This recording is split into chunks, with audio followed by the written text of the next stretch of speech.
বিসমিল্লাহির রহমানির রহিম।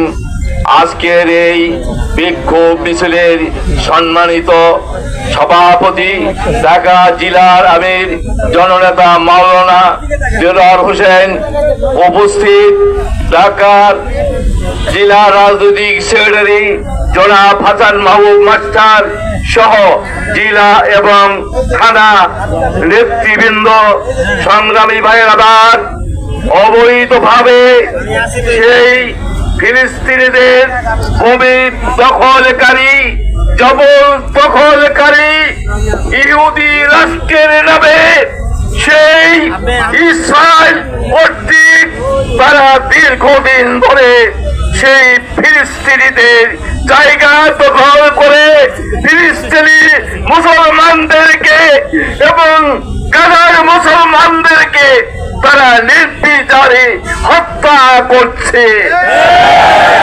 এবং তারা ইতিমধ্যে তারা বর্বরতম হত্যাযজ্ঞ চালিয়েছে।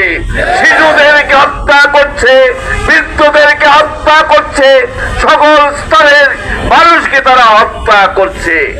সম্মানিত ভাইয়ের, আবার আজকের এই সমাবেশ থেকে তাদের এইরকম বর্বরতম হত্যাযজ্ঞের প্রতিবাদ জানাচ্ছি, নিন্দা জানাচ্ছি, জাতিসংঘের কাছে আহ্বান জানাচ্ছি অনতি বিলম্বে এর ব্যবস্থা নিতে হবে, যাতে করে এই ইসরায়েলিরা আর হত্যাযজ্ঞ না চালায়। বিশ্ব নেতৃবৃন্দের কাছে দাবি এইটা, শুধুমাত্র সেই বিবৃতি আর বিক্ষোভ আর মিছিলের মধ্যে সীমাবদ্ধ থাকলেই হবে না, তাদেরকে সমুচিত জবাব দেওয়ার জন্য বিশ্ব মুসলিম উম্মাহকে ঐক্যবদ্ধ করে যারা মুসলমান রাষ্ট্রের রাষ্ট্রপ্রধান আছেন, নেতৃবৃন্দ আছেন, তাদেরকে সেই ব্যবস্থা গ্রহণ করতে হবে।